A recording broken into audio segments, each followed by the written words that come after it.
Hey everyone! Aujourd'hui on va aborder un sujet que je vois toujours avec mes élèves et que j'aime beaucoup parce que ça fait partie des choses super utiles à savoir mais qui n'existent absolument pas en français donc qui peuvent être assez compliquées. C'est le present simple.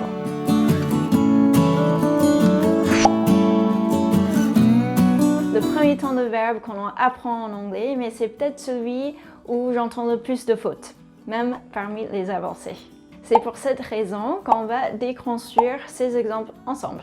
Et pour nous aider, on va revoir les trois cas super spécifiques où on peut dire I play au lieu de I'm playing, I played ou I'll play au futur. La première situation super précise qu'on va utiliser to play, I play, c'est pour les scheduled events. Par exemple, I have a meeting tomorrow.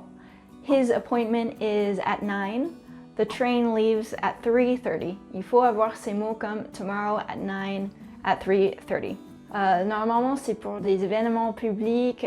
Il n'y a pas forcément tous les verbes qu'on peut utiliser au present simple dans cette situation. Donc, franchement, on n'y pense pas trop. Et sache juste que c'est une possibilité que tu pourras observer dans le terrain pour l'instant. Ok, là on rentre dans tout ce qui est très intéressant pour moi, je trouve. La deuxième situation, on peut utiliser present simple, c'est pour des general facts. For example, it's sunny, I'm hungry, I like french fries, I play guitar. À savoir qu'il y a des verbes qui sont presque tout le temps dans le present simple, comme to be par exemple. On va dire I am happy, et non pas I am being happy par exemple. Il y a aussi to like, I like et pas I am liking. Et puis to feel, normalement on dit I feel et pas I am feeling. Ce sont des verbes qui parlent de nos états en général. Regardons l'exemple de deux questions en anglais. What are you doing and what do you do? En français, c'est la même question. Qu'est-ce que tu fais et qu'est-ce que tu fais? Mais en anglais, c'est deux questions en totalement des sens différents. Alors, on va prendre what are you doing? Donc là, c'est dans le temps de verbe present continuous qui parle normalement de qu'est-ce qui se passe maintenant. Donc what are you doing? C'est qu'est-ce que tu fais maintenant? Qu'est-ce que tu es en train de faire?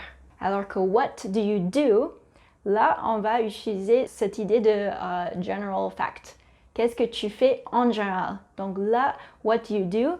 C'est la question qu'on va utiliser pour demander à quelqu'un qu'est-ce que tu fais dans la vie? Donc on va attendre une réponse comme I'm a teacher. What do you do? I'm a teacher. Or I'm a doctor. Or I'm a musician. Or I'm a student, for example. La dernière situation où on peut utiliser le present simple, c'est pour des habits, des habitudes et des routines. Et ça va être indiqué par des adverbes de fréquence comme often, never, usually, once a week, every day, every Monday, on the weekend ou at the weekend si on est en Angleterre. Tous ces mots-là qui indiquent à quelle fréquence on fait quelque chose. Par exemple, I brush my teeth twice a day. I usually ride my bike to work. On remarque à quel point c'est super spécifique cette situation. On doit avoir un de ces mots. Donc là, c'est l'exemple, c'est la situation que j'aimerais que tu t'en souviennes le plus. Donc maintenant, on va regarder nos exemples.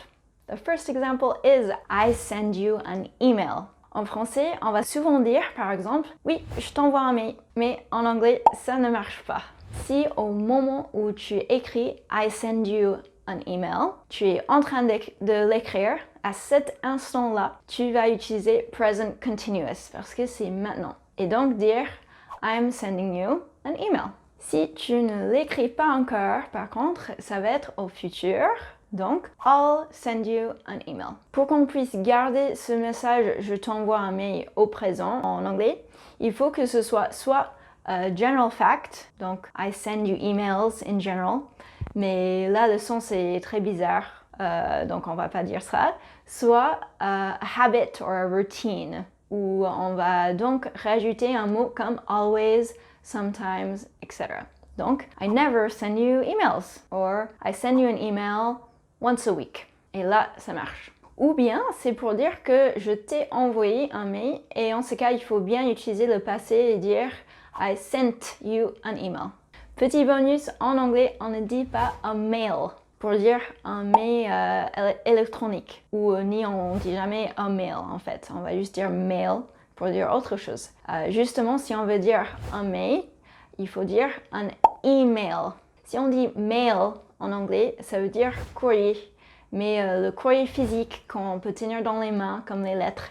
I got a lot of mail over Christmas veut dire j'ai reçu beaucoup de courriers pendant les vacances de Noël. Donc des lettres, des colis, des invitations, etc. Le deuxième exemple, c'est justement I give you an example. Là, ça marche pas. Pareil.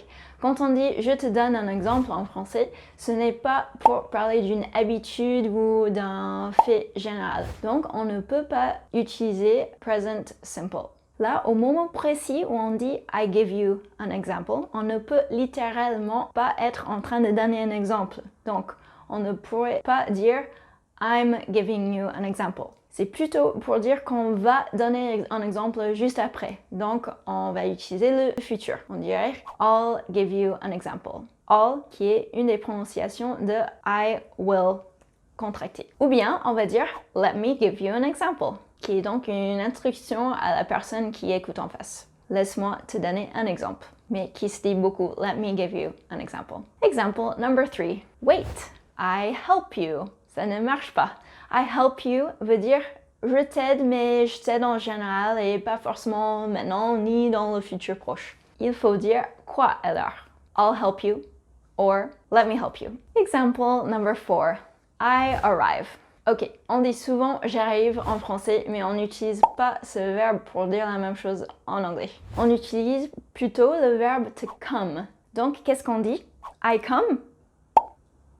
Non, ce n'est pas un fait général ni une routine ou une habitude. Donc, quand on est en retard, on va imaginer on est en retard pour un dîner et qu'on appelle les hôtes pour dire qu'on arrive.